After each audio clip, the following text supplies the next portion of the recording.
और जो बिहार का खेल चल रहा है, आज महागठबंधन के लोग जो अति पिछड़ों का हकमारी कर रहे हैं। मैं तो आप जानते हैं कि अति पिछड़े की बेटी हूँ, हमेशा अति पिछड़ों के लिए लड़ाई लड़ती हूँ। हम सभी लोगों को अधिकार अगर देने वाले कोई हैं तो माननीय कर्पूरी जी को मैं धन्यवाद देती हूँ। लेकिन आज जो नगर निकाय का इन्होंने जो बिगुल बजाया, तो ये जानते थे कि जब सरकार के पास जब सुप्रीम कोर्ट में अगर किसी ने केस किया तो कौन सा आपाधापी था जिसके लिए उन्होंने इमीडिएट जब महागठबंधन की सरकार बनी और तुरंत उन्होंने ऐलान कर दिया कि यहाँ निकाय चुनाव होना चाहिए। नमस्कार, आप देख रहे हैं न्यूज़ पीआर और मैं हूँ आरती बाला आपके साथ। जेडीयू अध्यक्ष उमेश कुशवाहा के बाद अब रेणु देवी ने भी आरक्षण के मामले पर अपनी चुप्पी तोड़ी है। उन्होंने साफ कह दिया है कि महागठबंधन जो है वो जिस तरह से लूट खसोट मचा रही है तो उनके रहते अब ये संभव नहीं है, बीजेपी ऐसा नहीं होने देगी। साथ ही और क्या कुछ कह रही हैं रेणु देवी इस मामले को लेकर, अब ज़रा वो सुन लीजिए।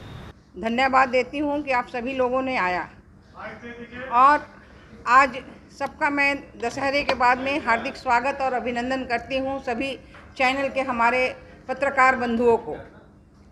और जो बिहार का खेल चल रहा है, आज महागठबंधन के लोग जो अति पिछड़ों का हकमारी कर रहे हैं और उसके लिए जो आज अलग अलग उनकी जो भाषा बदल रही है, उस भाषा के लिए हम सभी लोग यहाँ बैठे हुए हैं। मैं तो आप जानते हैं कि अति पिछड़े की बेटी हूँ, हमेशा अति पिछड़ों के लिए लड़ाई लड़ती हूँ। मैं पूछना चाहती हूँ महागठबंधन के और नेता नीतीश जी से, जिस समय हम सभी लोगों को अधिकार अगर देने वाले कोई हैं तो माननीय कर्पूरी जी को मैं धन्यवाद देती हूँ।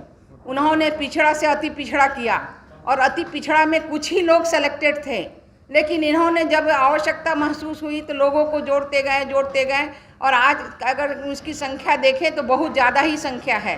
फिर भी कोई बात नहीं है, हम अति पिछड़े लायक हैं, हम सभी लोग एक हैं।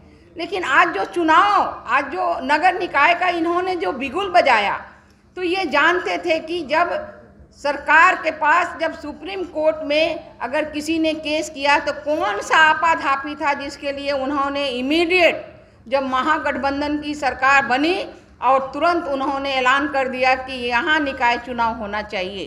क्या उन्होंने नहीं देखा कि जो सुप्रीम कोर्ट का जो नियम था उसमें हमारा मध्य प्रदेश कहाँ गया, कैसे चुनाव कराया, और महाराष्ट्र कैसे चुनाव कराया, लेकिन बिहार में इसको लागू नहीं किया गया। अपने बचाव के लिए अपने लिए उन्होंने एक दिन का विधानसभा खोला कि मैं अपना बहुमत साबित करूंगा। लेकिन अति पिछड़ों की मसीहा कहने वाले लोग, आज मैं नाम नहीं लूँगी, कोई कहता है पोल खोल, मैं आज पोल खोल कर रही हूँ। उन्होंने ये नहीं कहा कि एक दिन के लिए विशेष सत्र बना के अति पिछड़ों को क्या देना है उसके बारे में भी चर्चा करके और एक उसमें उनके लिए एक चर्चा शुरू करें और वहाँ से हम निकालें। उन्होंने आयोग का भी उन्होंने चर्चा नहीं किया। इनके महाधिवक्ता बहुत पहले ही मना किए थे, उनकी बात को भी नहीं माने। तो कौन सा ये अति पिछड़ा के ये मसीहा हैं और किस लिए मसीहा हैं? आज आपने जिस तरह से बच्चों को रोड पे ला दिया, जितने लोग चुनाव लड़ रहे हैं आज उन्होंने रोड पे आ गए। किसी का 10 का चुनाव था, किसी को 20 का चुनाव था। उनका जो भी खर्च हुआ, सरकार का जो खर्च हुआ, उसका नुकसान कौन देगा? मैं पूछना चाहती हूँ माननीय मुख्यमंत्री जी से कि आपने जो आपाधापी में ये चुनाव करा रहे थे, किस पर और कैसे आप पर विश्वास करे अति पिछड़ा?